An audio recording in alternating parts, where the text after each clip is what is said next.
आणि सुरुवातीला एक महत्त्वाची बातमी, मातोश्री बाहेर एक 9 फुटांचा अजगर सापडला आणि आमचे प्रतिनिधी दिनेश दुखंडे त्यावेळी तिथे हजर होते आणि ही बातमी कव्हर करत होते। हा अजगर कसा आला, त्याला कसं पकडण्यात आलं याबद्दल रिपोर्टिंग करत होते आणि त्याच वेळी पोलिसांच्या हातात असलेल्या अजगरानं अचानक काही कळायच्या आतच आमचे प्रतिनिधी दिनेश दुखंडे यांच्या हाताचा असा चावा घेतला।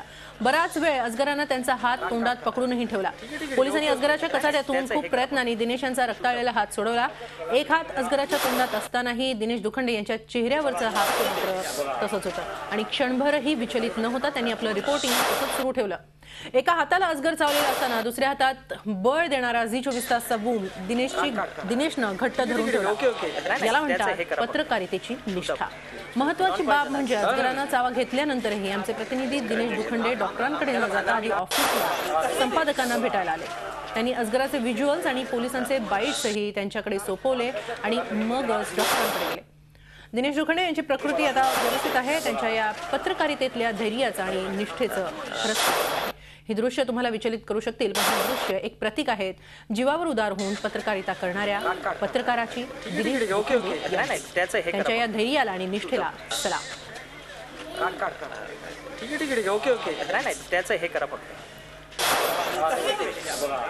वांद्र्याच्या कलानगरमध्ये एक अजगर सापडलेला आहे। मुंबई पोलीस दलातले सर्पमित्र मुरलीधर जाधव यांनी हा अजगर पकडलेला आहे। आपण त्यांच्याकडूनच माहिती घेणार आहोत।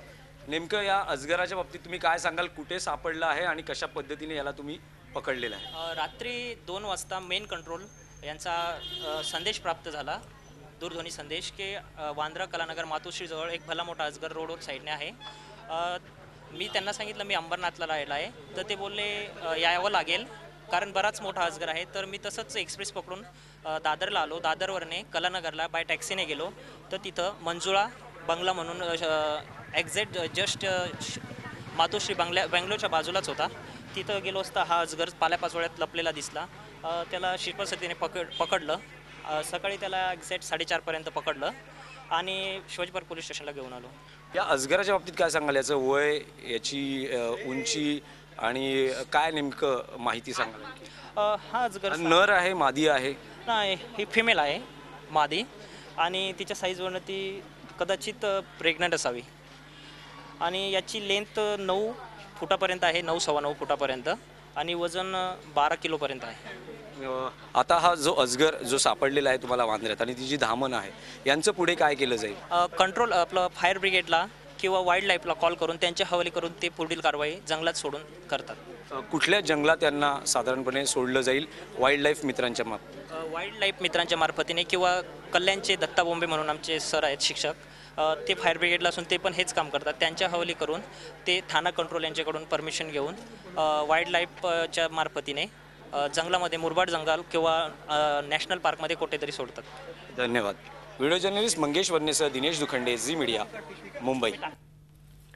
याच संदर्भात आपण प्रतिक्रिया जाणून घेऊया। आपल्याबरोबर आहेत झी24 तास मुख्य संपादक डॉक्टर उदय निरगुडकर। उदय सर, काय सांगाल? अगदी साधा साप जरी पाहिला तरी भल्याभल्यांची गाळण उडते। इथे तर 9 फुटांचा अजगर होता आणि त्या संदर्भातलं रिपोर्टिंग करताना दिनेश दुखंडे यांच्या हाताचा चावा किती घट्ट त्या अजगरानं घेतला होता हे आपण पाहिलेलं आहे। काय सांगाल दिनेश दुखंडे यांच्या या धाडसाबद्दल? दिनेश दुखंडे, सर्वप्रथम मला अनेक पत्रकारांचे फोन आले, अनेक त्यांच्या ओळखणाऱ्यांचे फोन आले, अनेक राजकारण्यांचे फोन आले। सर्वप्रथम मी सांगतो की ते आता हिंदुजा हॉस्पिटलमध्ये त्यांच्यावर उपचार यशस्वीरित्या पूर्ण झाले आहेत आणि मला असं वाटतं की त्यांची प्रकृती आता स्थिर आहे।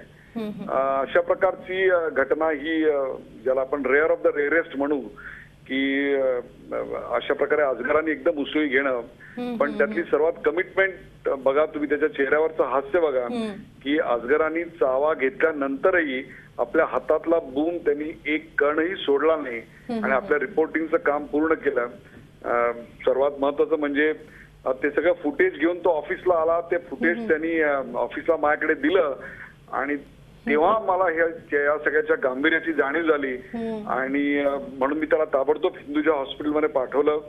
मी सातत्याने त्याच्या संपर्कात आहे आणि दिनेश दुखंडे याची प्रकृती स्थिर आहे आणि त्याच्यावर प्राथमिक उपचार तातडीनं करण्यात आलेले आहेत।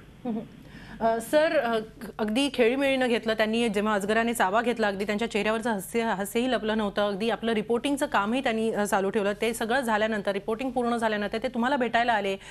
काय म्हणाले दिनेश? तुम्हाला कसा सांगितला त्यांनी हा अनुभव? तेव्हा आल्यानंतर त्यांनी सहज जणू काही काय म्हणून हाताला रुमाल गुंडाळावा एखाद्यानी, तशा सहज अवस्थेत त्यांनी सांगितलं, हे बघा ना सर, इकडे अजगरांनी मला चावा घेतला. आणि त्याच्यानंतर मी अक्षरशः खुर्चीतनं उडालो आणि ती दृश्य नंतर मी पाहिल्यानंतर तर माझा थरकाप उडाला. आणि त्या क्षणी मी त्याला हिंदुजा हॉस्पिटलमध्ये दाखल करण्यासाठी आपल्या स्टाफ बरोबर पाठवलेला आहे आणि तिकडे त्याच्यावर डॉक्टरांनी तातडीने उपचार चालू केलेले आहेत.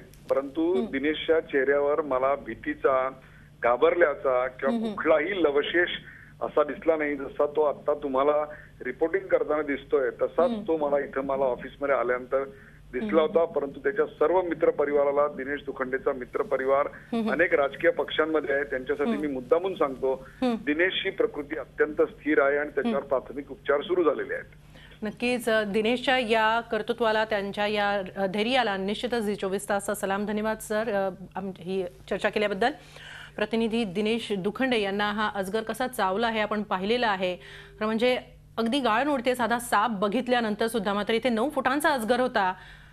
अजगर जरी नॉन पॉयझनस असला तरी त्याचा चावा एखाद्याची खरोखरच गाळ उडवून देऊ शकतो. मात्र न घाबरता चेहऱ्यावरचं हास्य कायम ठेवत दिनेश दुखंडे यांनी त्यांचं रिपोर्टिंगचं काम पूर्ण केलंय. त्यांच्या धैर्याला, त्यांच्या पत्रकारितेच्या निष्ठेला खरोखरच सलाम. झी 24 तास रहा एक पाऊल पुढे.